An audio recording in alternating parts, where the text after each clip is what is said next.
Hello everybody, it's a Centralized Dave with another update to my FaceTime. And just after 1 week when I announced that I went majority cash, which I did, it's approximately 70% cash at the moment, I am making this update informing you that over the past week, quite a lot of things changed from my perspective. And even though I see mixed signals, also Bitcoin this Monday made a daily close below bull market support band. It's not a weekly close, it's a daily close, and that is usually a big deal. I have been tracking this for a long time, so I can tell. And the same also, the way it decoupled from the S&P 500, also that has been pretty much confirmed in a very bearish way. And all of these things spell further trouble throughout actually most of the coming summer. Also the celebrities are around. I've seen that even more now.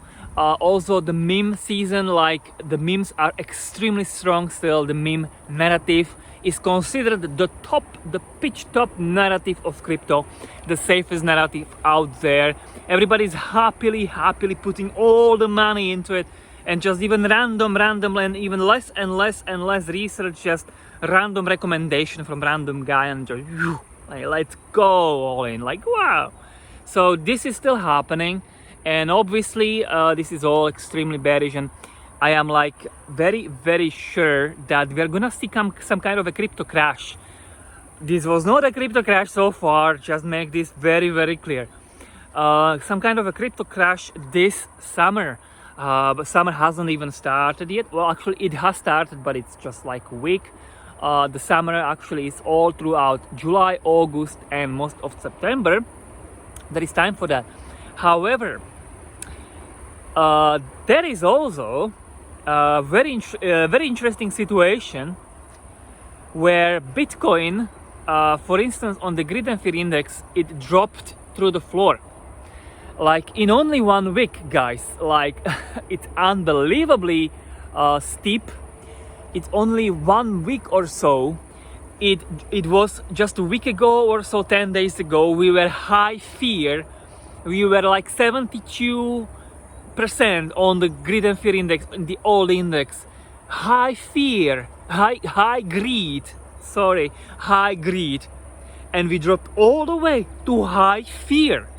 We dropped to 30 this Monday, and I really have to like assess that, like holy shit. Like when I saw that, immediately I have to start thinking about invalidation strategy for me, because such a very steep drops on that index have been historically associated with really bottoming of the price, at least locally.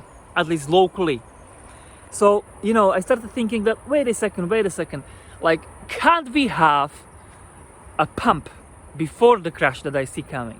Like can't that be a scenario? And actually, as it figures, so it happens to be, it can.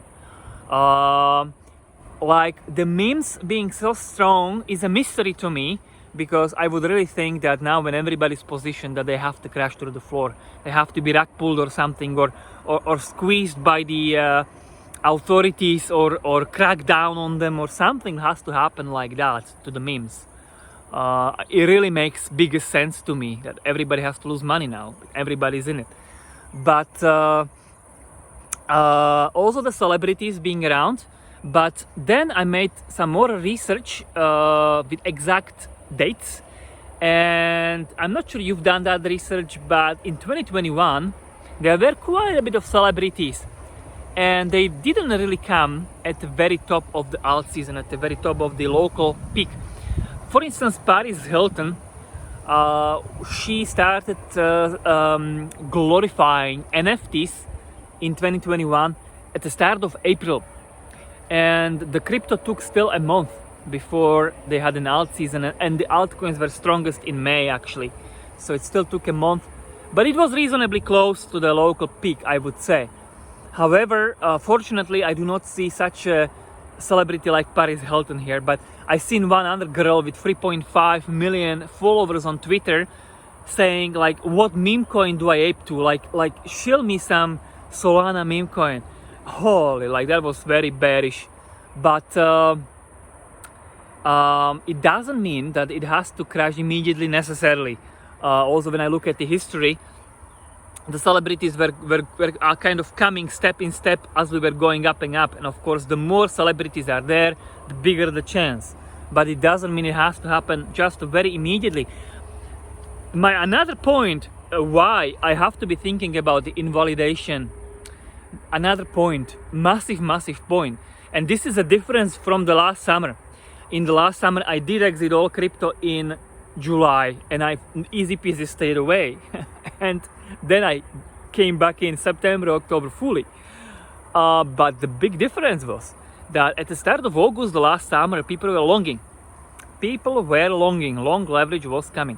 Right now, it's more of a short actually. And at 72K, 73K, there is such a shit ton of leverage that's going to be liquidated this year as well. That's gonna be liquidated. And once that gets liquidated, there is gonna be such a short squeeze that we're gonna be 90,000 Bitcoin, 3.5 trillion coin market cap, like this. Once we get to 73K, it's like snapping the fingers and we are at 90,000 Bitcoin, 3.5 trillion. So I really have to start thinking about what if I'm wrong here? What if actually, what if I've done the wrong move? And also about my correct exposure. I'm thinking a lot about whether 50-50 would be the right one. At the moment, a majority cash. I will keep working on it, I'll see.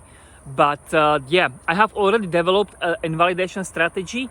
I have actually picked tokens and projects that tend to pump the last, that tend to lag.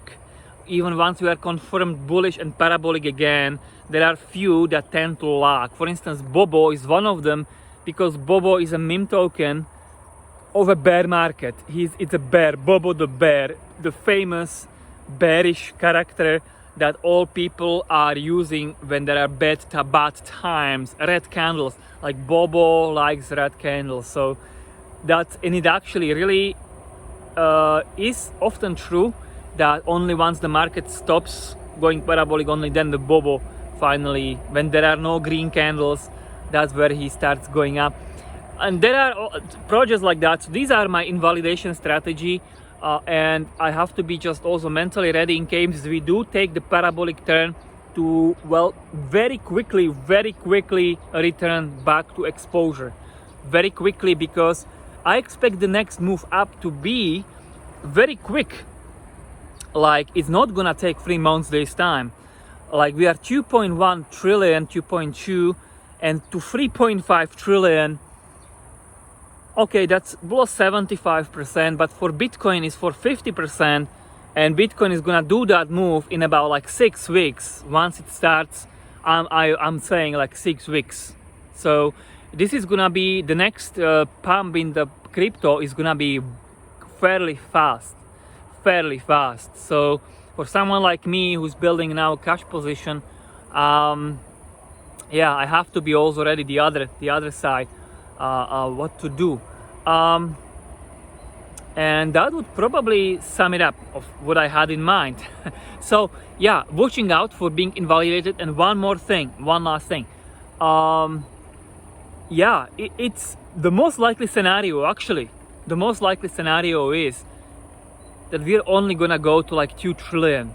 We are 2.17 already. So for Bitcoin, you know, it was 55K in May. And to kind of like retest that, or even retest just the recent low, this week is gonna be very important because it's the weekly candle, and let's see the bull market support holds. Let's see. Or even if it closes the weekly on the line, 61.8K. If it closes on the line, that's freaking bullish.